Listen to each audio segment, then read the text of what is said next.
tout le monde dans la Game Room spatiale des blasters jeu Nerf aujourd'hui. Oui, aujourd'hui on va comparer le Nerf Alpha Strike Tiger DB2 et le Nerf Alpha Strike Big Cat DB2.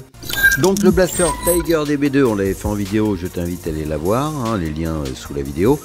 Là, on va regarder le packaging du Big Cat DB2. Dans le packaging, ça nous dit que Nerf, c'est la marque numéro 1 des blasters. Bah tiens, est-ce que c'est toujours le cas d'ailleurs? Qu'est-ce que tu en penses? Dis-le moi dans les commentaires. On a 8 fléchettes Elite d'un bleu de toute beauté.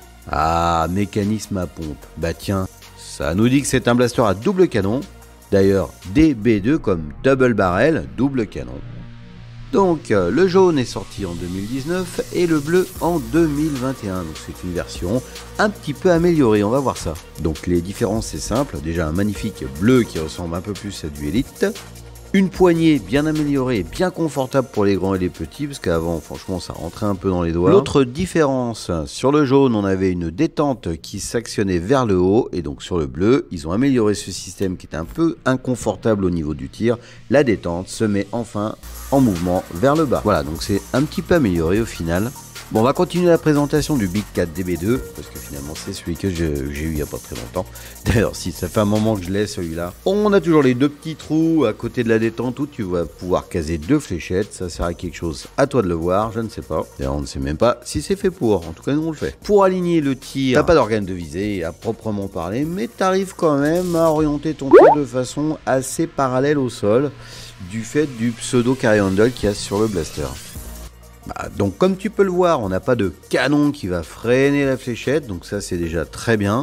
Le look est quand même très sympa, c'est du beau pompe. En termes de précision, on a tiré entre 2 et 4 mètres, 11 émouches à chaque fois, hein. C'était simple, il n'y a rien qui dévie la fléchette, pour peu qu'elle soit neuve bien sûr, et en bon état. Encore mieux, d'ailleurs, si tu tires avec de la fléchette à Q-Strike, tu le sais bien.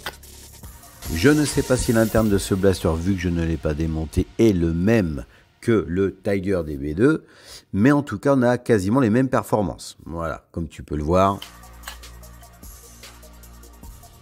Alors tu charges deux fléchettes à la fois, l'une après l'autre. C'est pas toujours évident. Là, comme tu peux le voir, je me suis un peu foiré. Donc dans une blaster game, si tu veux être rapide, je manquais de dextérité apparemment. Pour le tir, ça va être la fléchette du canon du dessus qui partira en premier et la fléchette du canon du dessous ensuite, grâce au restricteur d'air. Un blaster mécanique à ressort.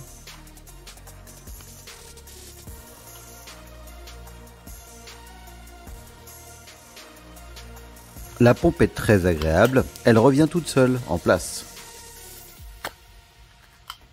Ce blaster est très bien équilibré, tu peux vraiment t'amuser en termes de manipulation, il est très ludique et très confortable du fait de sa nouvelle poignée. Ce qui concerne la comparaison de ces deux blasters, donc moi je vais préférer la nouvelle version, c'est-à-dire le Tiger, non pas le Tiger, justement le Big Cat DB2, je vais le préférer au Tiger DB2 parce que plus joli, j'adore ce bleu.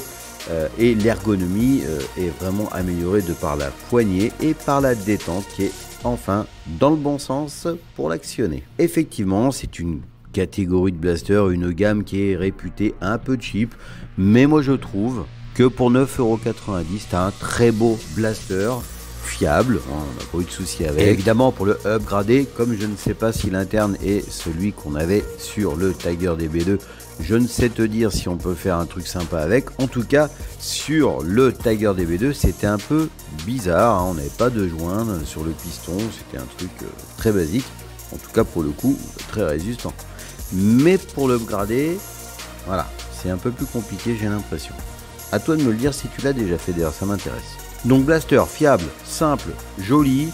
C'est un deux coups, c'est un pompe, c'est pas un shotgun parce que ça va tirer une fléchette après l'autre, mais en tout cas c'est un vrai plaisir à jouer avec et à manipuler. Donc pour 9,90 €, j'ai envie de te dire, vas-y feu, fais-toi plaisir si tu le trouves. Moi je l'avais trouvé dans un magasin low cost type Action, grâce à l'info que j'avais eue par l'ami Nico Tour. Voilà, je te laisse le visuel du blaster à la fin de la vidéo. Fais-toi ton propre opinion sur l'esthétique. Merci de nous avoir regardés et à bientôt sur la chaîne Blaster Jeu Nerf.